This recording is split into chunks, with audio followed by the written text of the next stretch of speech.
नमस्कार, मैं हूं अमित कुमार पालित। दोपहर के 12 बजने वाले हैं और आप देख रहे हैं प्रहार।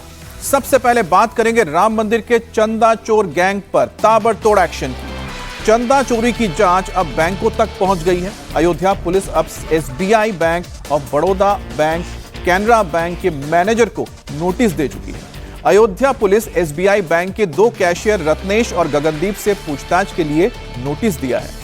बताया जा रहा है कि एसबीआई के इन दोनों कैशियर को ही चंदा की गिनती की जिम्मेदारी दी गई थी और इन दोनों के अंडर में ही अनुकल्प, लवकुश, रमाशंकर, करुणेश जैसे 6 संविदा कर्मी काम कर रहे थे, यानी कि जो बाहर से आउटसोर्स किए गए थे। जेल में बंद 8 आरोपियों के खाते खंगालने के लिए बैंक पहुंची है।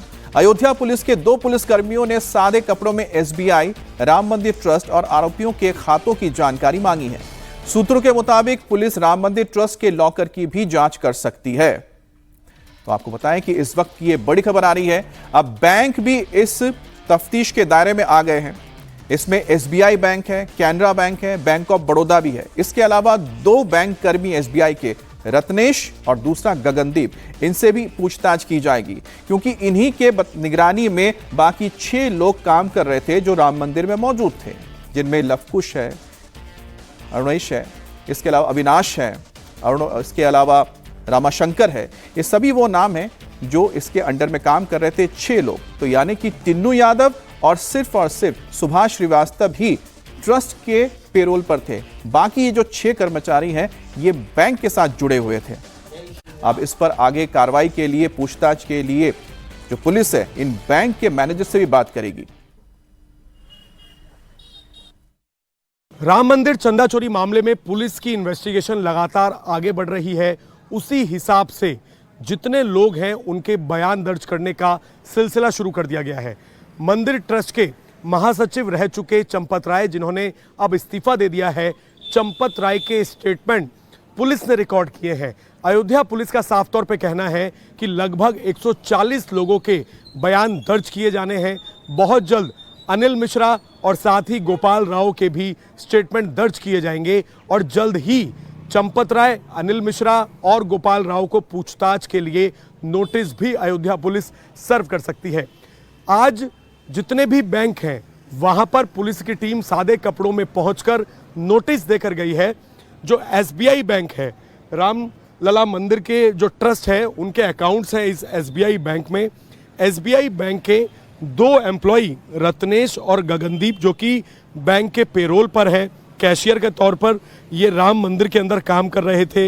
इनकी भूमिका भी संदिग्ध पाई गई है, क्योंकि जो 6 लोग जो आउटसोर्स कैशियर थे, जिसमें अनुकल्प, लवकुश, अविनाश शुक्ला, करुणेश, रमाशंकर जो है, ये सभी इन्हीं दोनों बैंक के एम्प्लॉय के अंडर में काम करते थे और साथ में नोट गिनने का काम करते थे। आज सादे कपड़ों में चौकी के, जो कि यहाँ की चौकी है, वहाँ के 2 पुलिसकर्मी यहाँ पर पहुंचे और बैंक को एक नोटिस ये देकर गए हैं कि ट्रस्ट से जुड़े जो भी बैंक खाते हैं, जो जितने आरोपी अब तक अरेस्ट हुए हैं, उनके जितने बैंक खाते हैं, उनकी डिटेल्स पुलिस को सौंपी जाए। न केवल ये एसबीआई बैंक जो कि प्रमुख है, क्योंकि गिनती करने के अंदर इस एसबीआई बैंक के कर्मचारी लगे होते हैं, इसके अलावा पास में ही जो और भी बैंक हैं, Canara bank, bank of Maharashtra, साथ ही बैंक ऑफ बड़ौदा, जहां जहां पर ट्रस्ट से जुड़े हुए लोगों के खाते हैं, उनकी जानकारी लेने के लिए आज पुलिस की टीम ने सादे कपड़ों में सभी बैंकों के अंदर नोटिस दिए हैं और मांग की है कि ट्रस्ट और ट्रस्ट से जुड़े लोगों के जितने भी बैंक खाते हैं और जो लॉकर हैं, क्योंकि ये जानकारी मिल रही थी कि जो भी ज्वेलरी थी उनको लॉकर्स के अंदर रखा गया है, इन सभी की जानकारी अपनी जांच को आगे बढ़ाने के लिए आज अयोध्या पुलिस ने ये जुटाने की कोशिश की है। सबसे पहले सभी 8 आरोपियों के घर पे कल रेड्स की गई और आज बैंक के कर्मचारियों से जानकारी हासिल करने के लिए पुलिस ने स्टेट बैंक ऑफ इंडिया और इसके अलावा जो बाकी के बैंक हैं वहां पर नोटिस सर्व किए हैं। और अब से कुछ देर में जेल में 8 आरोपियों की पेशी होने जा रही, जो कोर्ट में पेश होंगे। पेशी वीडियो कॉन्फ्रेंसिंग के जरिए की जाएगी। रविवार सुबह पुलिस की 8 टीमों ने आरोपियों के घर पर एक साथ छापेमारी की थी। चंपत राय के करीबी रामशंकर यादव और टिन्नू यादव के घर से निवेश खरीद से जुड़े कागजात, ज्वेलरी और कैश मिले हैं। आरोपी अनुकल्प मिश्रा के घर से एक डायरी मिली है। पुलिस का मानना है कि डायरी से चढ़ावा चोरी मामले से जुड़े सुराग मिल सकते हैं। फिलहाल जांच अधिकारी रिकवरी में मिले सामान को रिकॉर्ड में दर्ज कर रहे हैं। तो 8 आरोपियों के घर पर कल छापेमारी हुई थी, जिसमें टिन्नू यादव के घर पर छापेमारी हुई थी, मनीष यादव जो उसका रिश्तेदार है उसके घर पर भी हुई थी। इसके अलावा लवकुश मिश्रा, अविनाश शुक्ला, अनुकल्प मिश्रा, मनीष यादव, रामाशंकर मिश्रा, साथ ही करुणेश पांडे, इन सभी के घर पर यह छापेमारी की गई थी। ये वीडियो जो आप देख रहे हैं 5 जून का, ये बहुत अहम है क्योंकि इस वीडियो में आप देख सकते हैं कि किस तरह से यहां पर अविनाश शुक्ला के घर पर छापेमारी हुई थी और छापेमारी में बताया गया कि 5 लाख रुपए रिकवर किए गए थे। इसमें आपको मंदिर ट्रस्ट के लोग नजर आ रहे हैं और साथ में इसमें पुलिस जो खाकी वर्दी है वो भी नजर आ रही है। एक बैग यहां पर हाथ में नजर आ रहा होगा जिसको गोल घेरे में हमने दिखाया है। बताया गया है कि इसी ब्लैक बैग में वो 5 लाख रुपए जो रिकवर किए गए थे अविनाश शुक्ला के पास से, उसे रखा गया था। तो जाहिर सी बात है कि 5 जून को ट्रस्ट में मौजूद सभी को यह मालूम था, पदाधिकारी को, कि चंदा की चोरी हो रही है, चढ़ावे की चोरी हो रही है। कौन कर रहा है इसके बारे में भी जानकारी थी क्योंकि पैसा रिकवर किया गया था।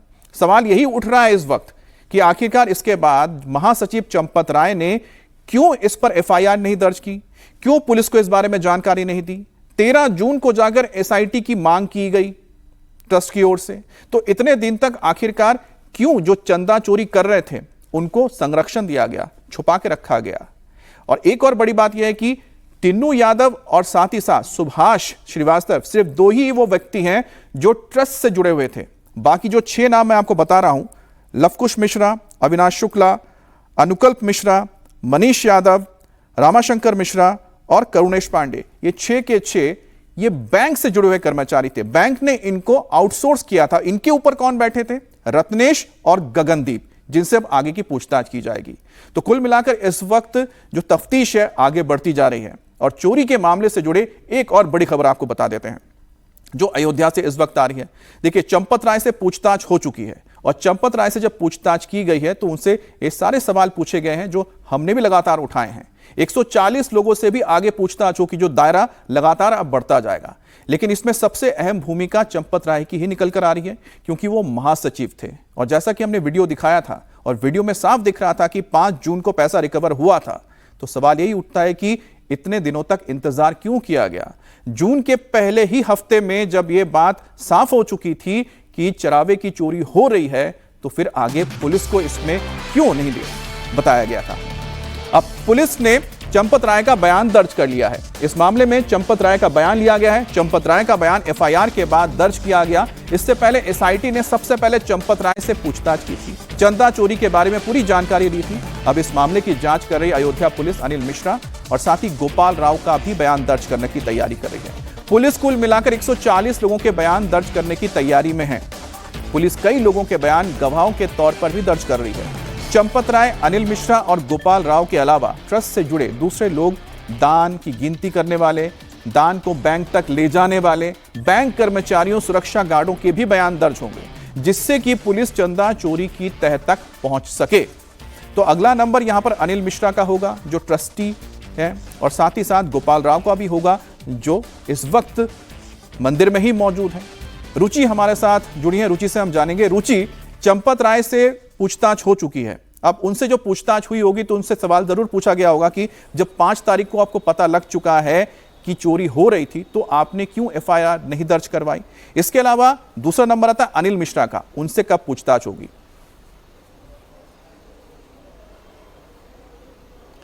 पूरा मामला आप देखेंगे अमित, तो जो 80 लाख रुपए पुलिस कह रही है कि ये जो 8 लोग गिरफ्तार हुए हैं उनके पास से करीब 80 लाख रुपया बरामद हुआ।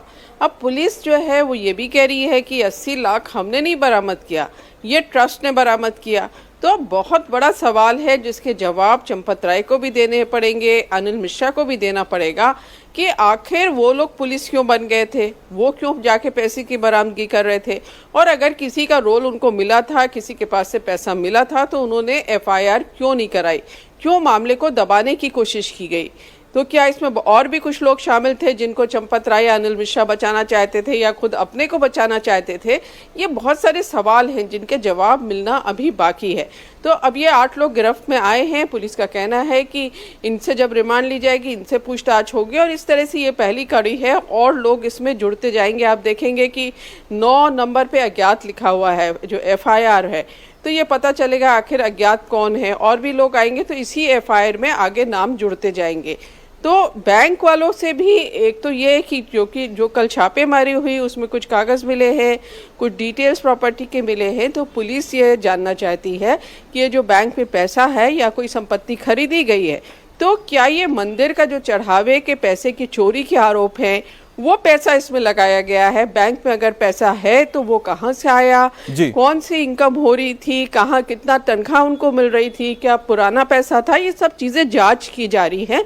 और साथ में बैंक से ये भी पूछेंगे कि ये जो सिफारिश पे 8 में से 6 रखे गए थे बैंक ने जो आउटसोर्स कर्मचारी, किसके कहने पर इनको रखा गया था, कौन इसके पीछे था। तो ये सारे सवाल हैं जिनके जवाब पुलिस ढूंढ रही है। अमित, तो जैसा रुचि बता रही हैं कि किस तरह से इस पूरे मामले में कहीं ना कहीं ये कहते हैं ना जिम्मेदारी वो चंपत राय जी की बनती थी या फिर अनिल मिश्रा जी की बनती थी, फिर उन्होंने कोई कदम क्यों नहीं उठाया। जब अविनाश के पास से पैसे बरामद हो गए, वो तो आउटसोर्स किया हुआ व्यक्ति था, वो बैंक के जरिए आया था, वो ट्रस्ट का भी व्यक्ति नहीं था, फिर भी उनके खिलाफ क्यों केस दर्ज नहीं हुआ। जो हम आपको तस्वीर दिखा रहे हैं 5 जून की, जहां अविनाश शुक्ला के घर से 5 लाख रुपए रिकवर हुए थे। अब अयोध्या राम मंदिर के चढ़ावा चोरी के मामले की जानकारी होने के बावजूद एक्शन नहीं लेने की वजह से अब चंपत राय ही सवालों के घेरे में रहे। 5 जून का जो फुटेज है वो अपने आप में बहुत कुछ कहता है, जिसपे राम मंदिर की सुरक्षा में लगे पुलिस कर्मियों को साथ लेकर चढ़ावे की गिनती करने वाले कर्मचारी अविनाश शुक्ला के घर पर रेड मारी गई। इसमें पुलिस और ट्रस्ट के लोग अविनाश के घर से नोटों से भरा बैग लेकर निकलते हैं, कार में बैठते हुए नजर आ रहे हैं साफ। अविनाश के घर पुलिस और ट्रस्ट के लोग 5 जून को पहुंचे। उसके बाद 7 जून को चढ़ावा चोरी का खुलासा हुआ, लेकिन चंपत राय ने 8 जून को कहा था कि इसमें कुछ भी उल्लेखनीय नहीं मिला है। अब सवाल तो यह उठता है कि चढ़ावा चोरी के आरोपी अविनाश शुक्ला के घर रेड डलवाने वाले चंपत राय ने 5 जून को ही FIR क्यों नहीं करवा दी।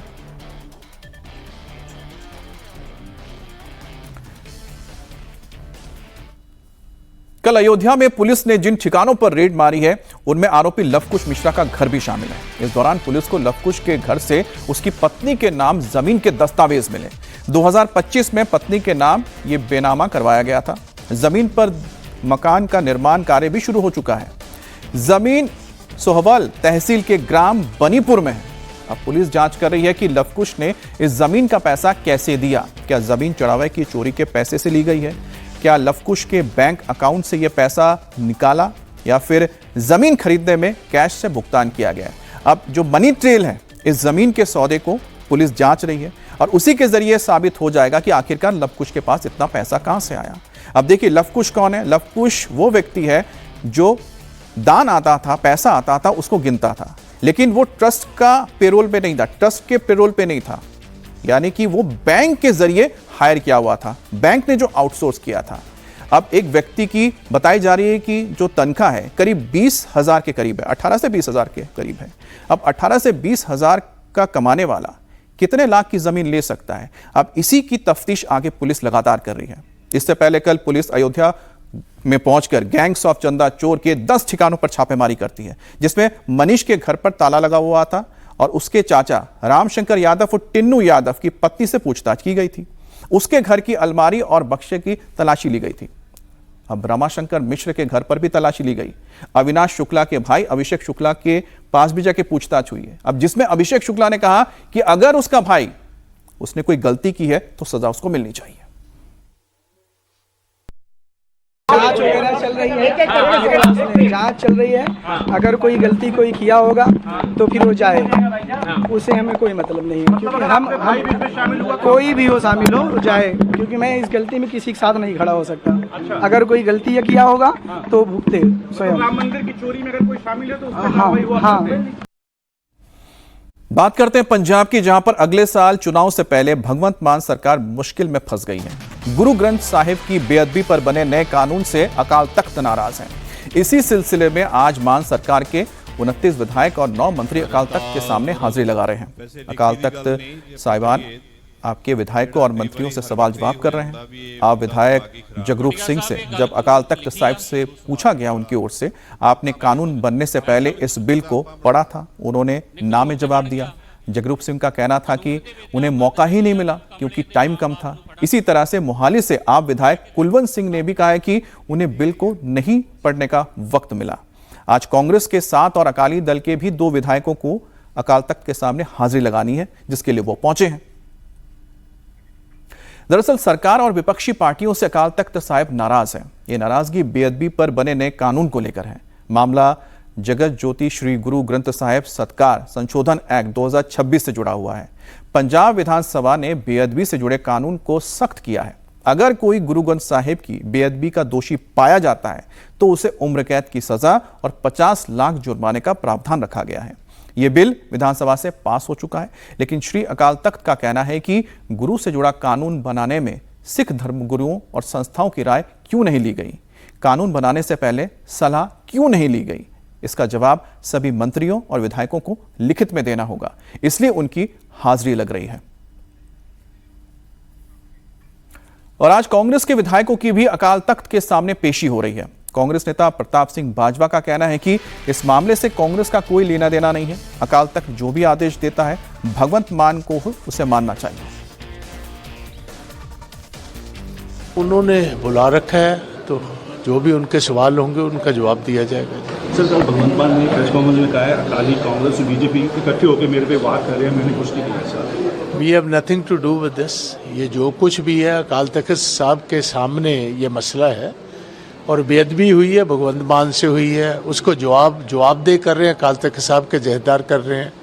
इसमें कांग्रेस का या और बाकी अपोजिशन पार्टियों को कोई हाथ नहीं है और ना ये पॉलिटिकल मसला है, ये रिलीजियस मसला है। और मेरा तो पहले भी सुझाव था चीफ मिनिस्टर को कि महाराजा रंजीत सिंह सबसे बड़े सिख एम्परर रहे हैं, 40 साल उनका राज रहा है। वो एक सूबे पर नहीं एक देश पर उनका अपना राज था। वो भी अकाल तख्त साहब की सुप्रीमेसी मानते थे और एक टाइम जब आया कि उनको भी सज़ा दी गई, वो खुद वहाँ पेश हुए और जो भी सज़ा थी उसको तस्लीम किया। और मैं इनको भी ये बात कहना चाहता हूँ, अगर आप सिख हो, मुझे तो इस बात पर भी खदशा है कि क्या भगवंत मान जी जो हैं सिख प्रिंसिपल्स और सिख फिलॉसफी पर विश्वास भी करते हैं कि नहीं? अगर करते होते तो इतना बड़ा गुनाह नहीं थे कर सकते। अगर गुनाह कर दिया है एज ए हम्बल सिख, इनको अकाल तख्त साहब के सामने पेश होना चाहिए और जो भी वो सजा लगाए उसको माननी चाहिए। हमारे लिए श्री अकाल तख्त साहब सर्वोच्च है, हर सिख के लिए सर्वोच्च है। जो भी हमें आदेश होगा जथेदार जी का, सिंह साहब का, उसको हम इन बिन उसकी पालना करेंगे। और क्या पक्ष रखा जाएगा आपकी तरफ से? नहीं, हम पक्ष थोड़ी, हम अपील करने को बोला जाए। हमारा कोई पक्ष नहीं होगा। जो जथेदार जी ने अपना जो भी उन्होंने अपना आदेश देना है हम तो उसको मानेंगे, जो वो कहेंगे उसकी पालना करेंगे। आपको लगता है कि अगर अमेंडमेंट करने को बोला या कुछ और भी चीजें, क्योंकि सरकार देखो, हमने तो पहले ही विधानसभा में बोला था कि अमेंडमेंट के लिए रास्ते खुले रखने चाहिए, कोई मिसयूज ना हो। एसजीपीसी अगर कुछ सुझाव देती है, अकाल तख्त साहब के जथेदार हमें कोई वो आदेश करते हैं, तो बिल्कुल अमेंडमेंट होनी चाहिए। सरकार को दूसरा किंतु परंतु करना ही नहीं चाहिए।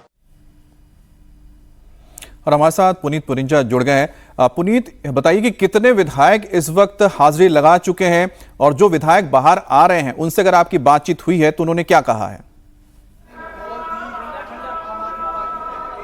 देखिए, बहरहाल एक कमेटी रूम है, एक हॉल है जहां पर ये पूरी जो बैठक कहेंगे कि मीटिंग जो है वो चल रही है, जहां पर अकाल तख्त के जो जथेदार हैं वो वहां पर मौजूद हैं। उसके अलावा तमाम विधायक जितने भी हैं 29 जो हैं वो आम आदमी पार्टी के विधायक हैं। उसके अलावा 9 मंत्री हैं, 7 विधायक कांग्रेस के हैं, 2 अकाली दल के और 1 निर्दलीय विधायक हैं। वो अभी वहीं पर मौजूद हैं।